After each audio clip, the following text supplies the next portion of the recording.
হ্যাঁ, ফ্রেম স্ট্রাকচারের বাড়িতে কাটা লিন্টেল দিয়ে দিয়ে এমন অভ্যাস খারাপ হয়ে গেছে যে লোড বিয়ারিং বাড়ি করতে গিয়ে যখন টানা লিন্টেল দেওয়ার প্রশ্ন উঠছে তখন মিস্ত্রিদের গায়ে জল চলে আসছে। কীরকম জ্বর আসছে বলছে, দাদা আবার সেই ঝুলে ঝুলে উপরে রড বাঁধতে হবে সব। আমি তো এমন একজন ইঞ্জিনিয়ার যে তো ফ্রেম স্ট্রাকচারের বাড়ি তো লিন্টেল টানা দেয়া করাই। আমরা ছোট ছোট রেসিডেন্ট, তবেই না বাড়িগুলো ভালো হচ্ছে। তাহলে অন্য ইঞ্জিনিয়ারদের থেকে কুমারদার বাড়িগুলো আলাদা লেভেলের কেন হচ্ছে?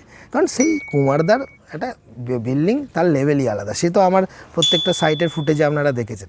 এখন ঘটনা যেটা সেটা হচ্ছে যে লোড বিয়ারিং বাড়ি করাটা কোনো অন্যায় নয়, কিন্তু করার জন্য যে শর্তগুলো রয়েছে, যেমন টানা লিন্টেলটা আপনাকে দিতে হবে, তারপর হচ্ছে সিলভ্যানটা আপনাকে দিতে হবে, কারণ যেহেতু দেয়ালগুলোই মেন।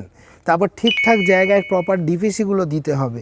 তারপর ধরুন এই যে বিষয়গুলো থাকছে, ইটের পয়েন্টিং করা, একটা ইঁটকে যখন আরেকটা ইঁটের উপর বসাচ্ছেন, মশলাটাকে 45 ডিগ্রি অ্যাঙ্গেলে এমনভাবে কাটছেন যে উপরে থাকা ইঁটটার নিচের মশলাটা অ্যাঙ্গেলে থাকছে, বৃষ্টির জল লাগলেও জল বাইরে চলে যাচ্ছে, ওখানে রসছে না, ঢুকছে না।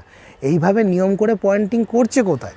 আর তার ফলেই তো বিল্ডিং রসে গিয়ে নষ্ট হয়ে যাচ্ছে, রং ফং ছেড়ে বেরিয়ে যাচ্ছে। বোঝাতে পারছি?